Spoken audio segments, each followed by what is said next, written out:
সূরা ইখলাস কোন সময় পড়লে সাথে সাথে ফল পাওয়া যায় এবং মনের সব আশা পূরণ হয়ে যায়, জানলে অবাক হবেন।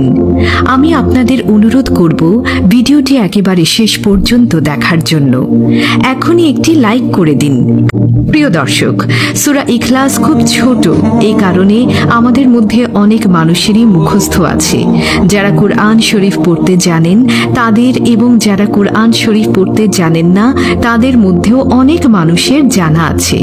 অনেক ইমাম রয়েছেন যারা সূরা ইখলাস অনেক ছোট কিন্তু অনেক ফজিলতপূর্ণ হওয়ার কারণে তারা প্রায় সময় নামাজের মধ্যে সূরা ইখলাস পাঠ করে থাকেন, আর সূরাটি খুব ছোট হওয়ার কারণে মানুষের মুখস্থ হয়ে যায়।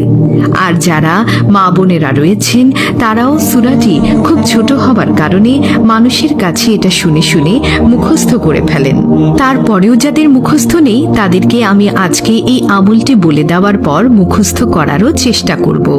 আগে আমি আমলটি কিভাবে করবেন, কোন নিয়মে পড়তে হয় এবং সূরা ইখলাসের কিছু ফজিলত সম্পর্কে আমি আপনাদেরকে বলবো। তারপরে আমি যাদের সূরা ইখলাস মুখস্থ নেই তাদেরকে তা মুখস্থ করানোর চেষ্টা করাবো। সূরা ইখলাসের বর্ণনা করতে গিয়ে সূরা ইখলাসকে কুরআনের তৃতীয়াংশ বলা হয়েছে। তাহলে একবার শুনুন এই সূরা ইখলাসের কত গুরুত্বপূর্ণ ফজিলত রয়েছে। একবার এক সাহাবী নামাজে প্রতি 2 রাকাতের মধ্যে একবার পড়তেন। এটা যখন তার আশেপাশের অন্যান্য সাহাবীরা জানতে পারে, তারা হুজুরে পাক সাল্লাল্লাহু আলাইহি ওয়াসাল্লামের কাছে গেলেন এবং আল্লাহর রাসূলের কাছে নালিশ করলেন, ইয়া রাসূলুল্লাহ, এই ব্যক্তি প্রত্যেক 2 নামাজের মধ্যে একবার সূরা ইখলাস পড়েই। তখন আল্লাহর রাসূল সাল্লাল্লাহু আলাইহি ওয়াসাল্লাম সেই ব্যক্তিকে জিজ্ঞাসা করলেন যে এই কথা কি সত্য, তুমি প্রত্যেক 2 রাকাত নামাজের মধ্যে একবার সূরা ইখলাস পড়ো? সে সাহাবী বললেন, ইয়া রাসূলুল্লাহ, জি হ্যাঁ, আমি প্রত্যেক 2 রাকাতের মধ্যে একবার সূরা ইখলাস পাঠ করি। তখন আল্লাহর রাসূল সাল্লাল্লাহু আলাইহি ওয়াসাল্লাম জিজ্ঞাসা করলেন, কেন? তখন সেই সাহাবী উত্তর দিলেন, ইয়া রাসূলুল্লাহ, আমার এটা খুব ভালো লাগে। সূরা ইখলাস অনেক ফজিলতপূর্ণ এবং আমার এটি পাঠ করতে খুব ভালো লাগে, এই কারণে আমি পড়ি। তখন আল্লাহর রাসূল আর তাকে নিষেধ করেননি এবং সে সাহাবী এই সূরাটি পড়ার কারণে এবং এই সূরাটির প্রতি ভালোবাসা রাখার কারণে জান্নাত নসিব হবে। আল্লাহর রাসূলের হাদিস অনুযায়ী এই কথা প্রমাণিত হয়েছে। প্রিয় দর্শক, তো সূরা ইখলাস এটি মক্কায় অবতীর্ণ। সূরাটি কুরআন শরীফের 112 নম্বর সূরা, আয়াত সংখ্যা হলো 4 আর শব্দ সংখ্যা 15 এবং অক্ষর হলো 47টি। এই সূরাতে আল্লাহ তাআলার অস্তিত্ব ও সত্তার সবচেয়ে সুন্দর ব্যাখ্যা রয়েছে, যার কারণে এই সূরাটি খুব বেশি ফজিলতপূর্ণ। এক সময় কাফিররা, ইয়াহুদিরা মুসলমানদেরকে প্রশ্ন করল, তোমাদের রবের পরিচয় কি? তোমাদের আল্লাহর কি পরিচয়? সে কিসের তৈরি? সোনা, রূপা নাকি মাটির তৈরি? সে কিসের তৈরি? এই প্রশ্ন যখন মুসলমানদেরকে করা হলো তখন তার জবাবে এই সূরা ইখলাসটি নাজিল হয়েছে। হাদিসে এসেছে, যখন এক ব্যক্তি রাসূল সাল্লাল্লাহু আলাইহি ওয়াসাল্লামের কাছে গিয়ে জিজ্ঞাসা করলেন যে আমি সূরা ইখলাসকে ভালোবাসি, তখন আল্লাহর রাসূল সাল্লাল্লাহু আলাইহি ওয়াসাল্লাম বললেন, এই সূরাকে ভালোবাসার কারণে তুমি জান্নাতে যেতে পারবে। সুবহানাল্লাহ। মুসনাদের আহমদ শরীফে এই হাদিসটি আছে। দর্শক, এখন আপনারা বুঝতে পারলেন তো এই সূরাটাই কত ফজিলতপূর্ণ। এক রাসূল সাল্লাল্লাহু আলাইহি ওয়াসাল্লাম বললেন, তোমরা সবাই একত্রিত হয়ে যাও, আমি তোমাদেরকে কুরআনের 1/3 শোনাবো। এরপর রাসূল সাল্লাল্লাহু আলাইহি ওয়াসাল্লাম সূরা ইখলাস তিলাওয়াত করা শুরু করলেন। এই হাদিসটি মুসলিম এবং তিরমিজি শরীফে রয়েছে।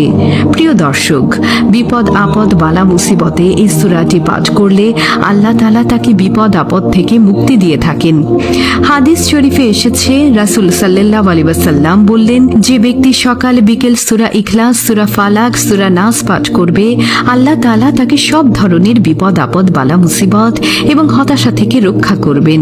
এই হাদিসটি আবু দাউদ এবং তিরমিজি ও নাসাই শরীফে রয়েছে। দর্শক, আপনাদেরকে আরেকটি সুন্দর হাদিস শোনাই। তা হলো রাসূলুল্লাহ সাল্লাল্লাহু আলাইহি ওয়াসাল্লাম প্রত্যেকদিন ঘুমানোর আগে সূরা ইখলাস এবং সূরা ফালাক ও সূরা নাস পাঠ করতেন।